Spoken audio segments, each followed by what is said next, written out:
Hello, I'm Trevor, your VP of What About Next Year? And I'm Zach, Secretary of Sadness. And you're tuned in to the Misery Sports Company, the official headquarters for fans who've seen more collapses than comebacks. If your team has been wandering the playoff wilderness for a decade, then we've got a spot for you here at MSC. That's right. Here at Misery Sports Co., we continue monitoring the Browns and Titans like a couple of malfunctioning heart monitors, staying calm, cracking jokes, and hoping for a pulse. Just hoping. During last week's deep dive, we audited the Jacksonville Jaguars, a team born in '95, marked by early playoff flashes, decades of underperformance, and a fan base still clinging to hope like it's a quarterly bonus. Today, we're going to follow the same winning formula. We're going to crunch the numbers with the weekly earnings report, dole out some moral victories, and sort through the mailroom, finishing up with a deep dive and a dose of pep talks. But before we begin the suffering, let's thank our sponsors. Sticking with us longer than most coaches, stick with our team. Zach. All right. Our first segment, if you'll remember, Trevor, is brought to you by Mike Stoops Scapegoat Services. When your Kentucky program is stuck at 4-8 again, just blame the brother on staff.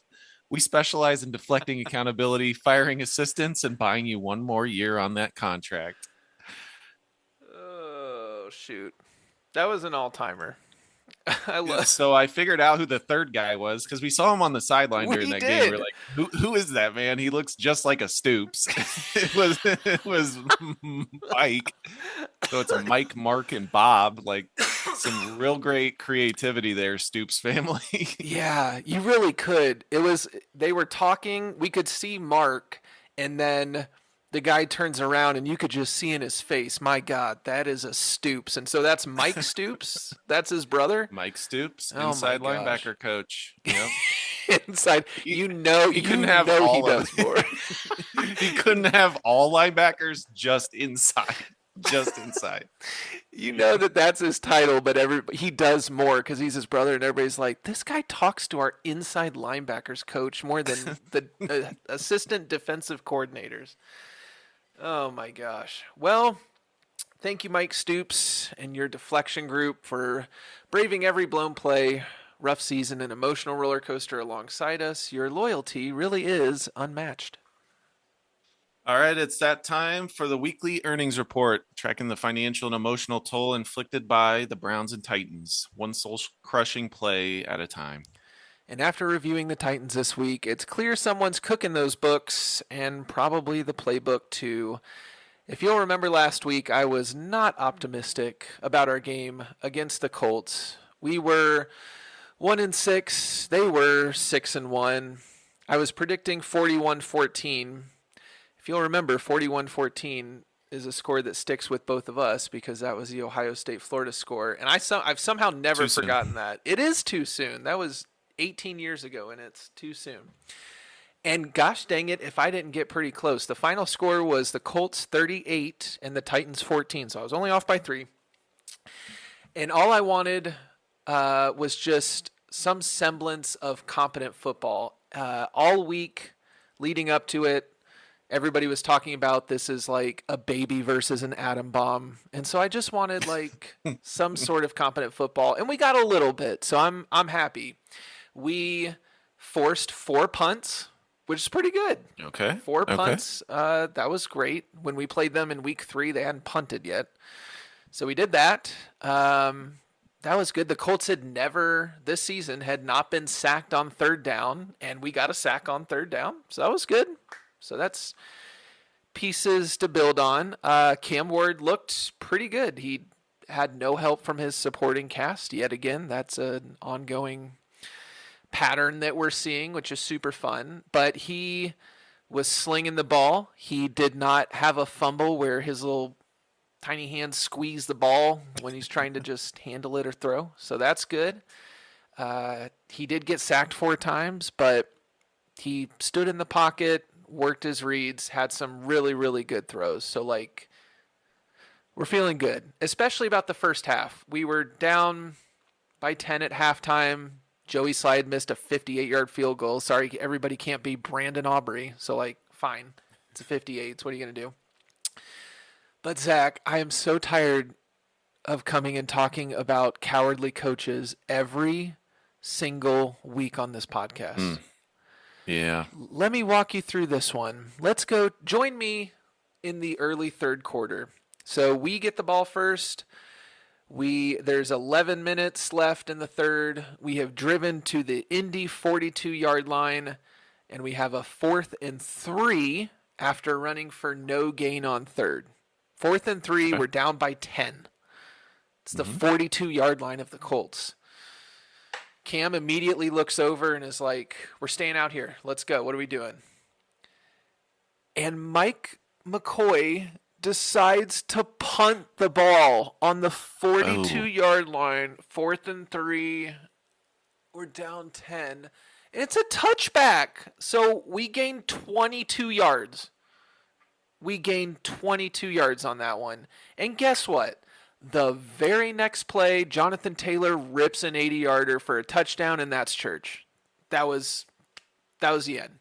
And they absolutely deserve that to happen because they can't. What do you have to lose? You are one and right. six. It You is have a nothing to lose, mildly no. literally. You have nothing to lose. There's everything to gain. You could gain your players' respect. You could gain the fans' respect. You could gain the trust of ownership in the front office by trusting your players and converting it. There is one of my favorite follows is the Surrender Index on Hmm. X, and they rank cowardly punts and cowardly decisions of going for it or not going for it. It doesn't have to be punts. So Tennessee punting from there with a surrender index of 27, which I have no context for. That punt ranks in the 99.6 percentile of cowardly punts this season. And since 1999, it is in the 97th percentile of all punts. What are we doing?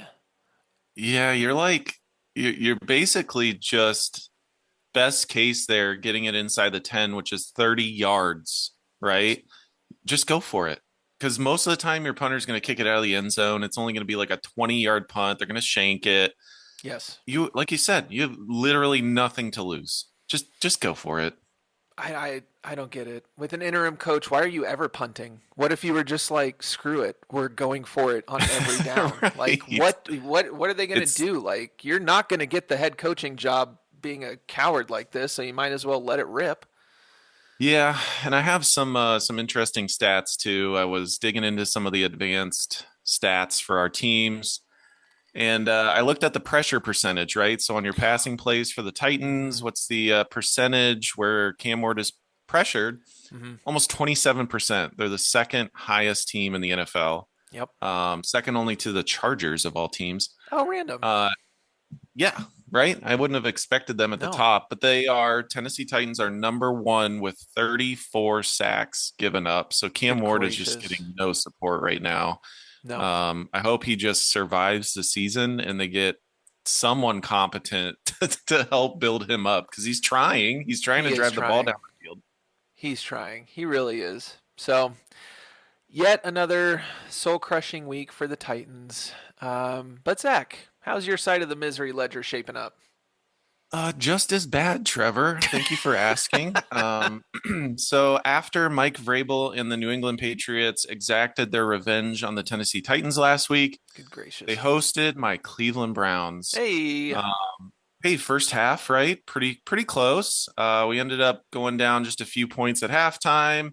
We Mm, also missed a field goal. Shocker. I don't know why mm, that's so freaking difficult. mm, But we will never win a close game because we don't have a kicker, and this wasn't a close game. So we mm. are going to fast forward, and we got crushed 32-13.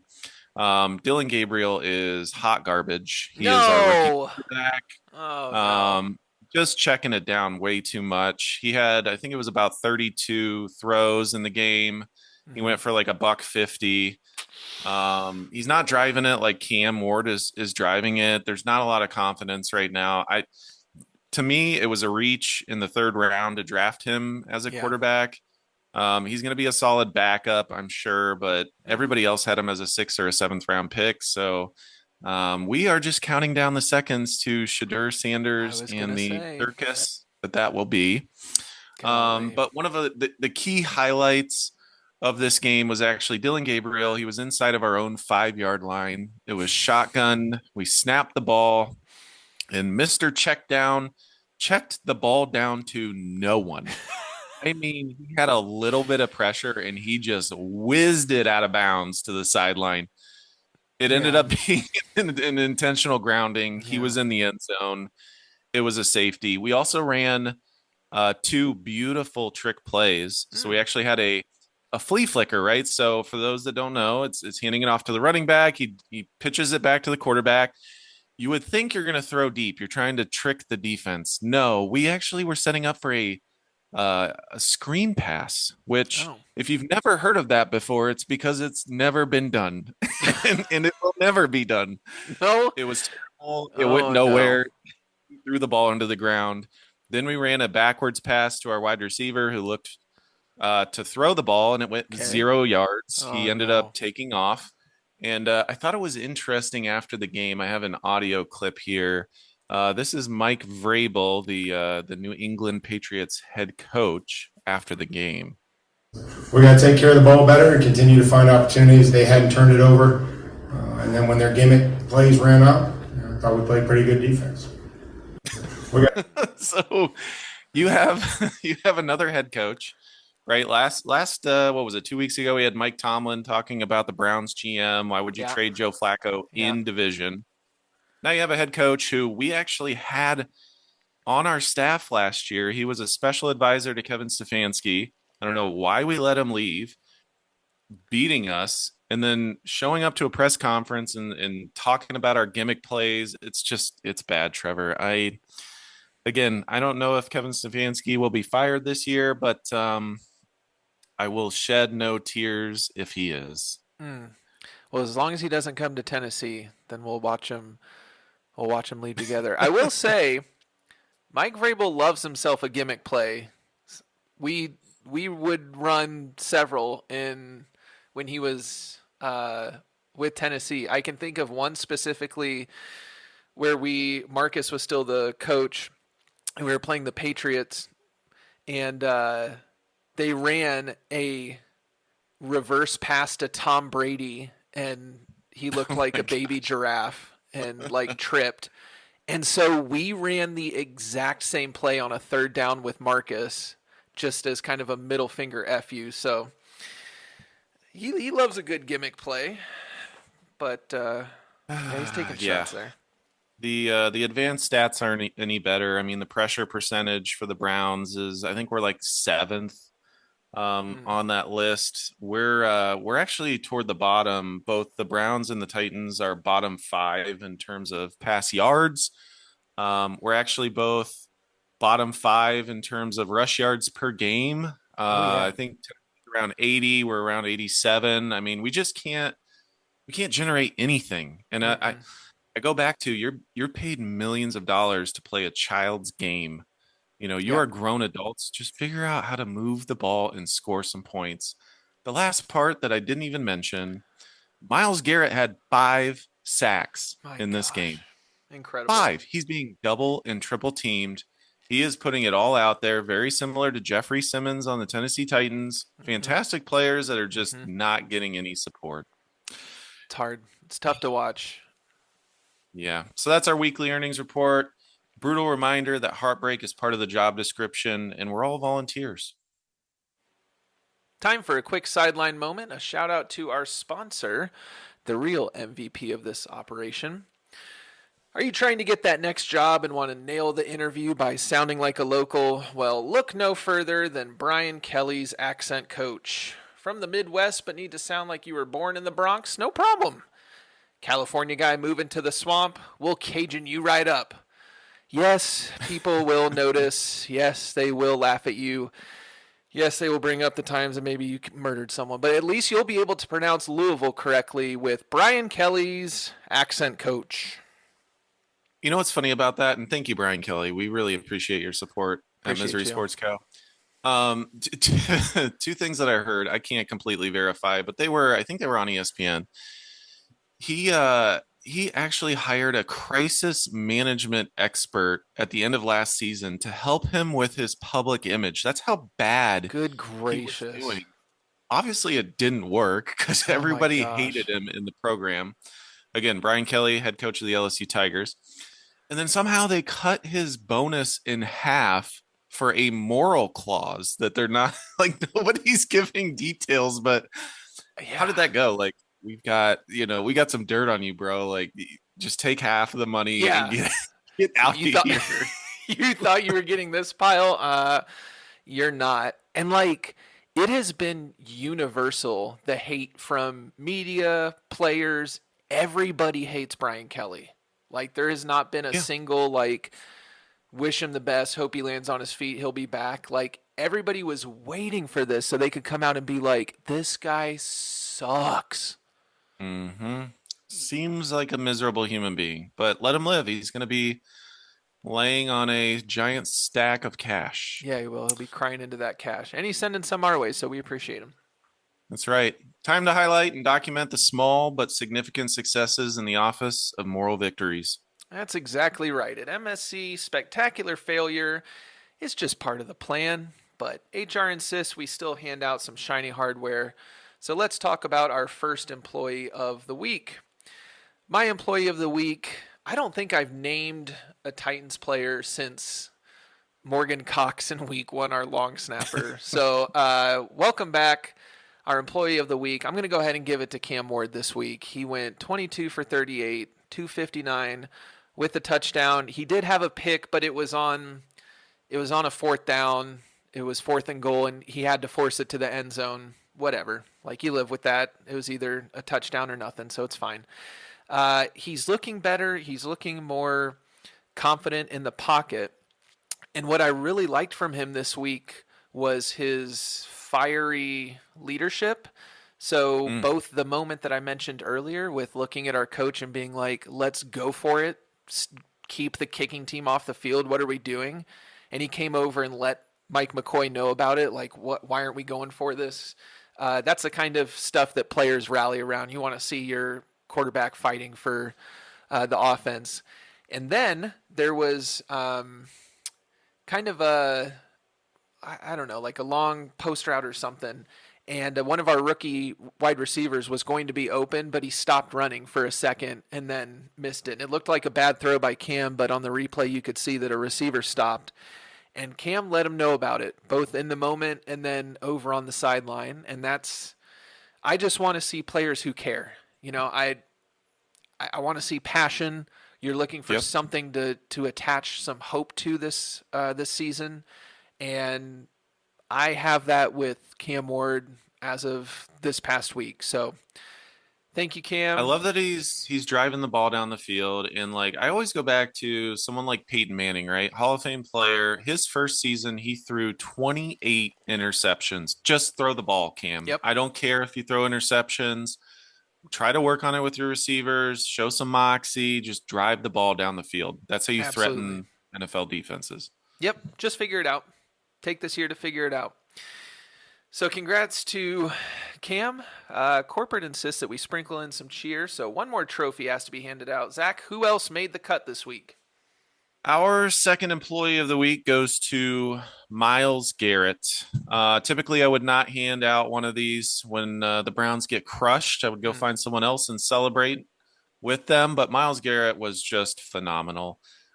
He never gets a one-on-one block. He is, the Cleveland Browns star defensive end, and he is a future Hall of Fame player. So he signed a big old contract extension. He's unfortunately here for the foreseeable future for him. For us, it's great, right? He's phenomenal. He's one of the Yep. probably the best defensive player in the NFL. But thank you, Miles, for putting in the work. Hopefully, Kevin Stefanski can figure out the offense. I know. And I loved seeing this week a vehement shutdown of any trade talks around Miles Garrett. That I Yeah. feel like is at least one good move that we can say that the front office is doing is not trading Miles Garrett. And on the Titans side, they had to come out this week and say anybody whose name is not Jeffrey Simmons or Cam Ward, you can inquire about, but those two are staying. Everyone else, give me a ring. Yeah. I'm looking for Yeah. draft picks. Yep. Oh man. Well, Plax can wait. The mailroom's calling. Trevor, what's in your inbox? Straight out of the mailroom, we've got 3 submissions that I wanted to share. So the first one is from Snack Protein. As you'll remember, I am our resident Mavericks fan, along with Zach's Cavaliers representation. We often cheer for the Mavaliers in joint. That's right. It's been a start to the season so far for the Mavericks. It's been an experience. All we heard all summer was that this team is going to be incredible defensively, and we'll see. Maybe we can score when Kyrie gets back, but defense, defense, defense. Defense wins championships. That's why we traded Luka. That's all I've heard about.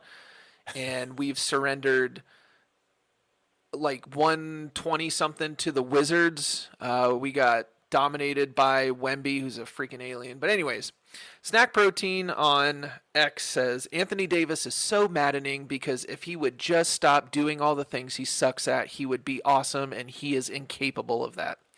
And that sums it up, because he is really good at a lot of things, and yet I had to sit through a full game of Anthony Davis like fadeaway jumpers from just inside the 3-point line. Like, why is that the offense? I don't get it. Yeah. Time after time. It's driving me crazy. I did want to also give a shout out to Boston Connor on X. He had a clip from the Fox pregame show. And I will say that I am firmly in the camp of I am way more Fox NFL pregame than CBS. I think Fox is hilarious. I think they have good rapport. I love those guys. But this was from the last week. This is, and I'll crank the sound. It may be hard to hear, but this is Terry Bradshaw, who's always a wheels off ride, giving a recap real quick. But the thing that I would worry about more so in Washington is the other day I text Andy Reid and I got a text back. And I thought it was Andy Reid, but it's some guy selling pigs. But I sounded good. I should have told y'all that, so y'all would have thought I actually talked to Andy Reid, but I didn't really talk to him. What? That was live on the air. And it goes to Strahan, who's looking like, what are you talking about? Terry Bradshaw is so insane anyways. But my post of the week comes from TravyBird00, a Titans fan on X, who says, all I'm going to say is if Mike McCarthy, Super Bowl winning head coach that was fired by the Cowboys last year, all I'm going to say is if Mike McCarthy legitimately has any interest at all in this job, then you fly him out tomorrow. People might say it's a boring hire. If having a good offense and developing the QB is boring, I am on my knees begging to be boring. I am doing that thing that hoes do where they do a handstand against the wall and make it clap upside down to be boring. And I think that captures what we're all feeling. I don't care if it's boring, a retread. If somebody can just give us a competent offense, we will do whatever it takes to get that back. So Sark's coming. He's coming. He said Texas is boring, Trevor. Oh I got you. Gosh, not Sark. He's probably drilling at Cam Ward, though, having to call plays for Manning. Which Manning is that? Arch Manning. It's been Manning. rough. That has been rough. Oh, shoot. Well, there's a masterpiece in the fine arts of misery. Zach, what do you got? All right, so I have one submission. This actually comes from one of Lane Kiffin's press conferences. So Lane Kiffin is the head coach of Ole Miss in college football.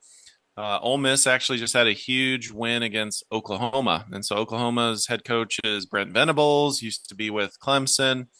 Both good coaches. But when Lane starts winning, the troll comes out in him.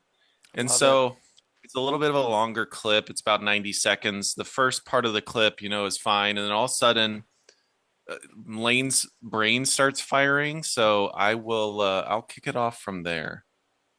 Your thoughts following the game? Coach Brent Venables said he felt like he had the better team. Just your overall thoughts on it. That's an interesting take. That's a hot take. They have a better team. I wouldn't have thought that people watching would say that. I felt that we won at their place in weather that as a defensive head coach you would normally wish for, and won by 8 points. And I think we left a lot out there. I think we should have won by a couple scores. So I don't know how he evaluated that game, that they were the better team. I mean, we had way more yards, 21 first downs to 14, and we played 87 plays of offense, and they had 1 sack and didn't force any turnovers. That's a interesting take, but whatever he needs to say. And also following up to road trips Maybe to Georgia. maybe they had the better team last year too when we beat them. Sorry. Yes, sir. Following up on the road against Georgia. Maybe we had the better team in Oklahoma when we beat them 55-19 in the national championship. Maybe we had the better team at Clemson when we beat them 45-40 in the national championship at Alabama. Woo! Next question, my bad. Joey Freshwater from the top rope. You could start to see his brain start firing. Like, you know what? I can't let this slide. Can't The do troll is coming out. You know, Ole Miss is a great team. They look like they're headed to the playoff. I'm here for it as long as it's not against our Buckeyes. He will be insufferable if he beats a top team like Ohio State. But Yes. God bless you, Lane Kiffin. Yeah. MSC thrives on despair, and this week delivered in spades. Congrats to the mailroom honorees. Your awards are on the way, ready to join the Hall of Digital Heartbreak. And thanks to our sponsor, who somehow finds joy in our weekly descent into chaos. This next sponsor is the Browns Trick Play Timeout Services. When you call the gadget, confuse everyone, and end up taking a 2nd and 18 anyways. We provide the clipboard, confusion, and extended third downs. Thank you to Kevin Stefanski and the Browns Trick Play Timeout Services. I'm sick and tired of it, Trevor. I'm over it at this point. But they'll never see the next one coming. That has to be the thought, like, every time. Like, sure, we've tried this, but they're not going to see this next one coming. Yep, they're sitting on all the short routes. Dylan Gabriel can't throw the ball farther than 5 yards. Oh, Watch out. Dylan. Poor Dylan Gabriel. Well, we're entering into the deep dive, our weekly business review of tears, triumphs, and everything in between. So, Zach, what's your executive summary for us this week? Thank you, Trevor. So if this is your first time listening to Misery Sports Co., every week we choose a team. It could be professional. It could be from the college ranks. We have been in the professional realm recently. That's where we'll stay this week. But, you know, we will be dipping our toes into college football, college basketball, and all the other sports in between. We may even go fully global, but we're going to stay international here. So this team is from the NHL. They are in Canada, and we are going to talk about the Ottawa Senators. Oh, okay. So a quick question for you, Trevor, because truthfully, I had absolutely no idea. Okay. Do you know, geographically speaking, where Ottawa is? So I think of the 3 main cities, Toronto, Montreal, Vancouver. Where do you think, or maybe you know, where Ottawa is located? Okay, so Roughly. my brain says, starting from the western side, like above Washington, there's Vancouver over there, and then you go a little further east, and you have Calgary and like Alberta, middle of nowhere. And then as you go further east, oh man, I'm gonna say it's in that clump of like maybe a little east of Toronto. You got it. Is that right? It is, yeah. So it's east of Toronto. It's the closest it's to is Montreal, but Okay. yeah, it's well done. I had no idea. I also had no idea that Ottawa is the capital city of Canada. Turns out, should Yeah, probably be so let 'em Toronto, live. but it is. Right. Yeah. So let's dive into the Ottawa Senators. So the Ottawa Senators were actually founded in 1883. So they are one of the OG hockey teams. Good They didn't have a lot of gracious. gadgets back in the day. It was cold. You just figured out how to make some ice and you skated on it. They would go to like fairs and and compete against teams.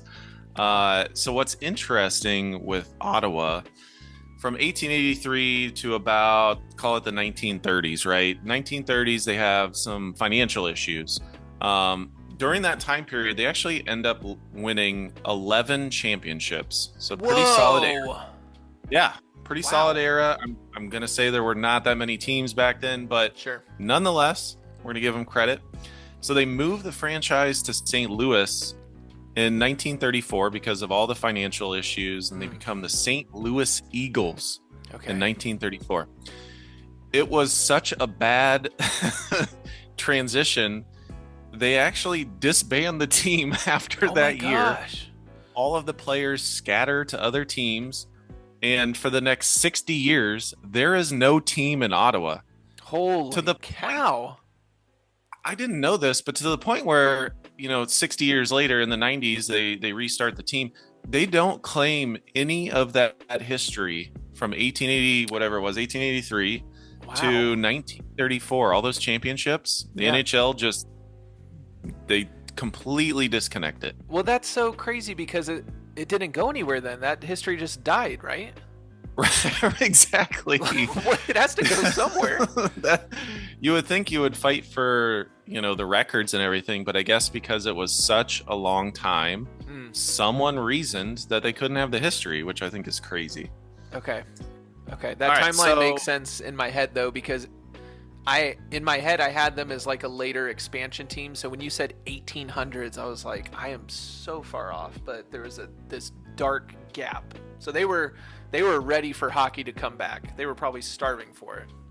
Yes, so they were campaigning for it, and you're right. They treated it as an expansion team. So in 1992, Bruce Firestone, the real estate developer in Ottawa, good old Bruce. He campaigns the NHL with his group. They are successful. And in 1992, they start as the Ottawa Senators. Everybody's excited. First game of the season, they end up winning. They would go on to win 10 games that whole season. Oh, no. And adopted the fail strategy, right? So you're just going to tank for the next 3 to 4 years. Yeah. We're going to tell nobody, but we're terrible. Yep. We're going to try to get as many draft picks as we can. Those first 4 seasons, Trevor, think about this. You're an Ottawa Senators fan. Those first 4 seasons, they win 17% of the time. Good gracious. Which is 50% less than the Browns right now. So Oh, no. rough. Oh, that's bad. However, from 1996 to 2016, they actually end up going to the playoffs 16 times. Okay. So they had Dominique Hasek, Marian Hossa, Alexei Ashen. They have They had Jason some Spezza. I don't remember. I think they might have. They had Zdeno probably- Chara. Oh, wow. Okay. So they ended up trading for him. Daniel Alfredson. So Okay. several Hall of Fame players. The issue with the Ottawa Senators is they could never get over the hump. So throughout this time period, right, from the 90s on down, they lost in the first round of the playoffs 10 seasons. Oh, So you man. keep getting to the playoffs, you keep building, and you're done very quickly. Early 2000s, they actually end up bankrupt again. Minor detail. Hey, NHL, something's wrong in Ottawa. Can we get a handout here? They actually get some emergency funding, and that forces the sale eventually. So they actually had to go into bankruptcy protection. And Eugene Mayanik buys them in August of 2003. Okay. So in 2006, they made it to the Stanley Cup. Hey, great job. End up losing to the Anaheim Ducks 4-1. So that's about as close as they're going to get to a quote-unquote championship. So if you think about, their expansion history, they have never technically won a championship. And in the last 8 seasons, so after having some pretty decent success, the last 8 seasons, they've only made it to the playoffs one time, and they ended up losing in the first round, shocker, to the Toronto Maple Leafs. Ooh, that hurts worse, losing to them. Ooh. Yeah, That's so I think tough. it kind of touches on Misery Sports Co. and, what we're all about, right? Because there's different situations, different scenarios. Like, we can point to the Titans and the Browns and say, like, yeah, they're hot garbage. But someone like the Ottawa Senators, they've had some success. They've gone to the playoffs. They're trying to build, but they never can get over that hump. Yeah. And I think that's another maybe facet of Misery Sports Co. that we can touch on is just the teams that can't get it done. They're kind of in the middle. Yep. And they never get that playoff success. Yeah. And it's that regular season hope, and it becomes so repeated, like the pattern repeats itself so many times. And recently, the Cowboys have gone through this, where you're going to have a lot of success in the regular season. You're going to make the playoffs, but what's going to happen in the playoffs. Either it's going to be that first round. If you're lucky enough to get past the first round, you're going to get bounced the next one. And so it's like this defeatist attitude. You try and fight it off, but I've been through this so many times, and it just hurts. And you keep thinking, maybe this year it'll be different. And then you get bounced again. And that's a special kind of misery, a special kind of pain, to have that hope for 82 games of a season and then not be able to taste the second round. It just hurts. Yeah, and it, I feel for a team that has financial issues too. Like, thank goodness our teams haven't dealt with that. Like, Yeah. I couldn't imagine not being able to spend money on like draft picks or acquiring talent just because we are broke. Right. I ain't got no money. Yeah. Yeah. Crazy. Man. Ottawa Senators seem like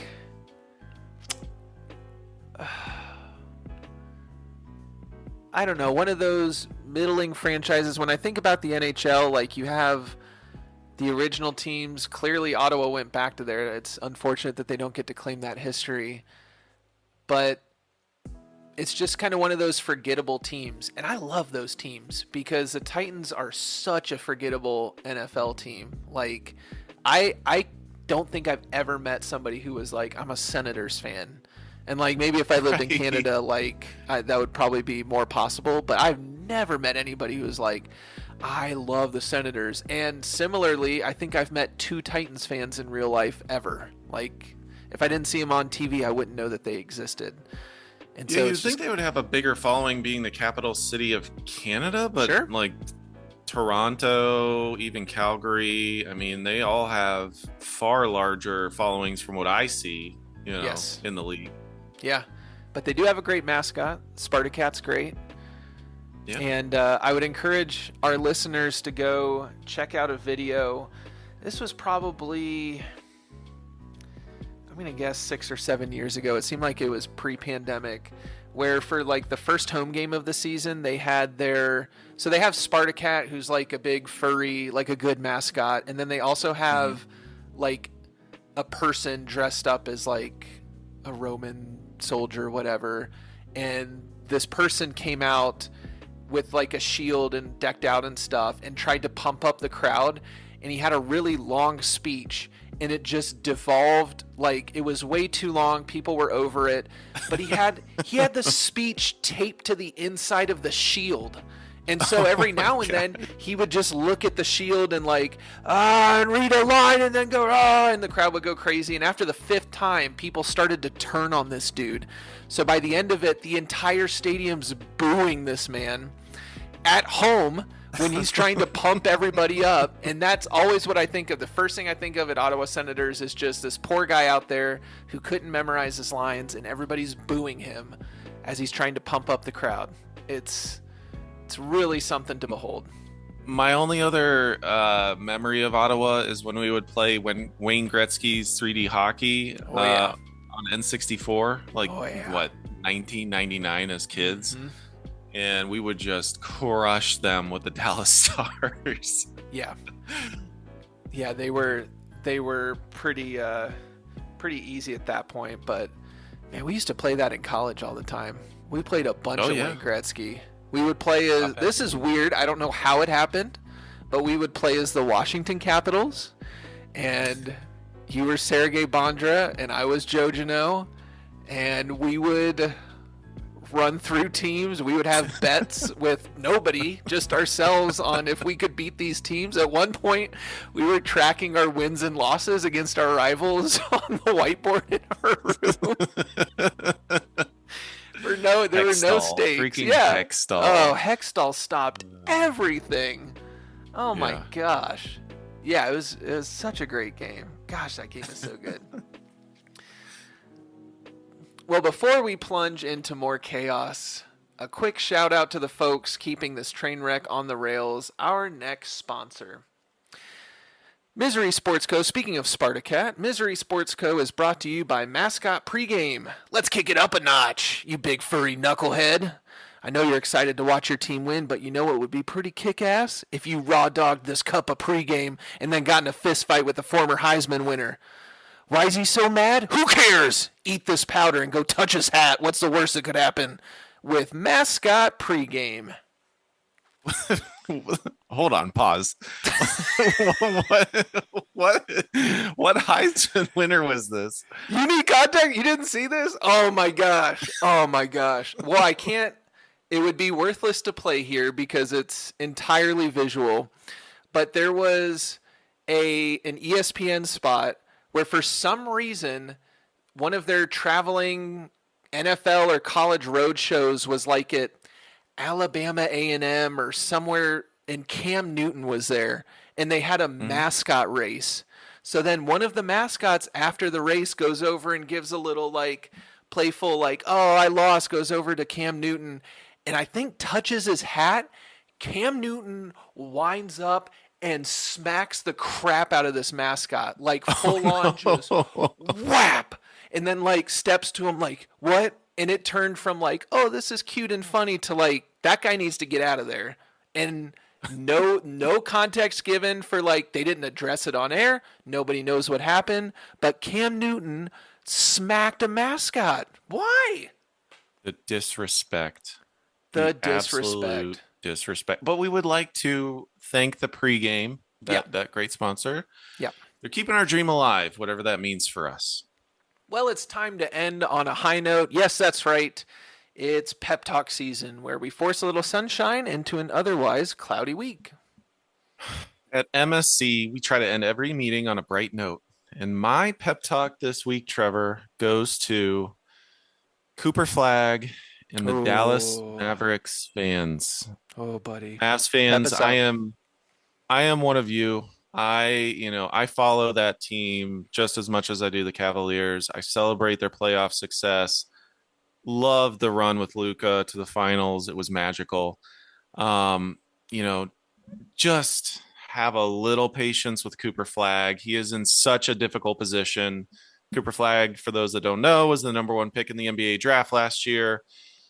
He is, correct me if I'm wrong, Trevor, 18 years old. He is 18 years old. That's right. He is going to be giving his all. He's still trying to figure it out playing against grown men. He is a great talent, but there's going to be some bumps in the road, right? So the second that you start comparing him to Luka is the second you are going to get even more angry than you are currently with Nico, who is your GM, who traded it's hard Luka. to imagine. It's hard to imagine getting angrier, but you're right. Yes. And you are allowed to be angry with Nico. You can boo him anytime you see him. Yes. Every time. I fully support that. But Cooper, another pep talk to you as well. Just hang in there, go through the process, figure out, what your strengths are, build on them. I know J Kidd is putting you at point guard right now. I have no idea why. Just go with the flow. Hopefully Kyrie comes back sooner than later. Trevor, what is Kyrie's timeline at this point to come back? They've been really weird with it and won't give a timeline. And I think their thought was like, oh, that'll help us not put pressure on anything, but it's caused chaos because we have no clue. But like February, maybe? I don't know. Oh boy. Yeah. All right, Cooper. We're gonna have to batten the hatches. They can still have a good season. I think that Cooper Flag is a good player. I just feel like it's so unfair to him to walk into this situation and be like, oh, Luka's averaging 40-point triple-double right now. Like, what are you doing? Hang in there. Mavs fans, you got to get behind the team. You've got pieces. I hate Nico. I can't even go into that right now. Nope. I hate Nico. I don't have time tonight to edit all the beeps for how I feel about Nico, so I'm with you. I'm not going to get into that. But thank you for giving a pep talk to Cooper. I love that. He needs that. You got it. Trevor, what have you got for us? Funny you bring up Cooper, because my pep talk tonight is for his teammate, Kyrie Irving. We just talked about him. So how about that? Kyrie, dear God, please heal up. Do whatever you need to do to your body. Take your time. It's not going to be good this season. Take your time. But I know you watch that offense like I have to watch that offense. And I know it crushes your soul inside because it's some of the ugliest basketball I've ever seen. It is. It used to be painful at times to watch in the early Luka years, where we would have Luka and 4 scrubs who just looked for Luka and didn't know what to do. Well, now we have 5 lost people because one of them is an 18-year-old getting adjusted to the NBA, and we're asking him to be point guard. And the rest of them are either really tall or waiting for an open shot and can't create on their own. So it's been tough. It's been tough, but Kyrie, hang in there, get better. I am somehow a super fan of yours, and it's been a journey going from the Cavaliers. Thank you for that championship. I also love the Cavaliers just as much as I love the Mavericks and followed that.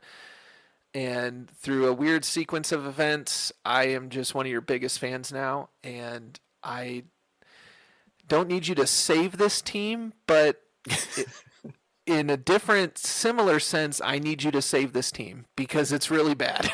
So rest up, get better. We love you, and we'll see you when things heal. Don't rush back because I think we all saw what happens in Game 7 last year of the finals when you rush something, and it is heartbreaking. It's absolutely heartbreaking. And I give credit to Kyrie and the Mavs because when he first joined the Mavs, he was like hot off of flat earth and like these crazy COVID takes. And he has been nothing but all about basketball. Yep. My concern, Trevor, is that I think that Luka was bringing that out of him and that they were like kind of vibing with each other. Yep. I hope Kyrie stays tethered to the literal earth. The literal round earth. And I hope that the challenge of mentoring somebody with as much talent as Cooper Flag also brings that out. But I totally agree. And for some reason, he and Jason Kidd vibe. And so that was a big reason why we extended Jason Kidd recently. But not everybody vibes with Kidd. See D'Angelo Russell, who is a serviceable point guard and is a bit of a roller coaster. I get it. But he's a point guard. Why can't he start? I don't understand. Yeah. Let him start. I don't get it. But anyways, Kyrie, take care. We'll see you soon, buddy. I love you. Love you, Kyrie. All right. That is another week in the books at Misery Sports Company, home of shattered dreams and surprisingly resilient fans. We hope you'll become employees here by subscribing to the podcast wherever you listen, Spotify, Apple, Amazon, wherever else. Follow us on X, formerly Twitter. It's really Twitter. I don't really call it X. Yep. And checking out our new website, miserysportsco.com. There you can find our mailroom where we put all of our tweets of the week. We put a quick breakdown of our team that we covered in our deep dive. We also include the podcast itself so you can listen right on the website. Until next week, I'm Zach. And I'm Trevor. See you next time.